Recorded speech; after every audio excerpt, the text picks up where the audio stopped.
মাত্র 1 কাপ ময়দা দিয়ে বানাই ফেললাম 22 পিস মিনি সিঙ্গারা। আর এই মিনি সিঙ্গারার স্বাদের কথা কি কমো মোর বুবুদাদরা, এতটা পরিমাণ মজা, দুনিয়ার হগল সিঙ্গারার স্বাদ ভুলে যাবেন একবার মোর রেসিপিতে এই সিঙ্গারা বানাই খেলে। আর এই সিঙ্গারার ক্রাস্টটা এত মুচমুচা হয়, সারাদিন ঘরে রাখা দিলে একটুকু নরম হইবে না।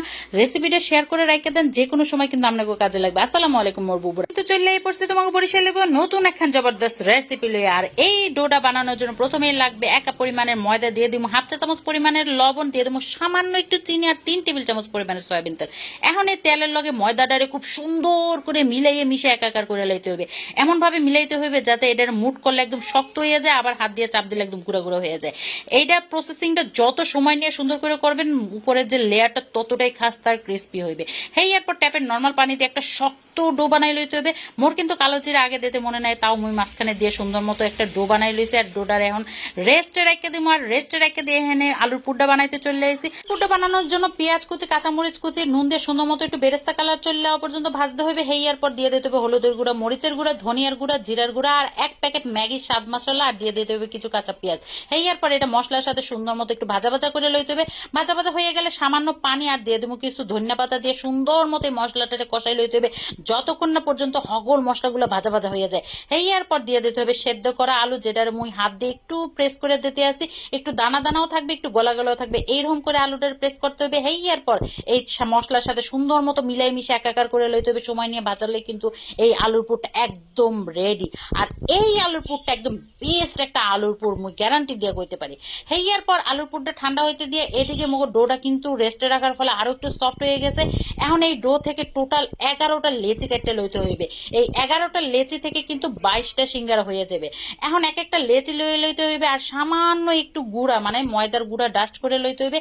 হেয়ার পর লম্বা করে একটা রুটি বেললে লইতে হবে। সিঙ্গারার রুটিটা কিন্তু গোল হইবে না, একটু লম্বা করে রুটি বেললে মাঝখানে কাটতে লইতে হইবে। কাটা হয়ে গেলে সামান্য একটু পানি দিয়ে যেরকম করে মুই দেখাই দিতে আছে এইরকম করে কিন্তু সিঙ্গারা যে ভাজটা আছে এটা কিন্তু করে লইতে হইবে। সিঙ্গারা ভাজটা কিন্তু মুখে বললে দেওয়ার কিছুই নেই, একটু নিজেরা খেয়াল করলে বুঝতে পারবেন যে আমি সিঙ্গারা ভাজটা কি রকম করে দিছি। আর প্রত্যেকটা সিঙ্গারার ভাজে কিন্তু একটু পানি দিয়ে লইবেন, এতে করে কিন্তু ভাজটা খুললে যাওয়ার কোনো সম্ভাবনা নাই, মানে ভাজার সময় কোনো রকম ভাজ খুললে যাবে না। এই যে দেখেন এইরকম করে কিন্তু মুই হগল সিঙ্গারাগুলো বানাই লইছি।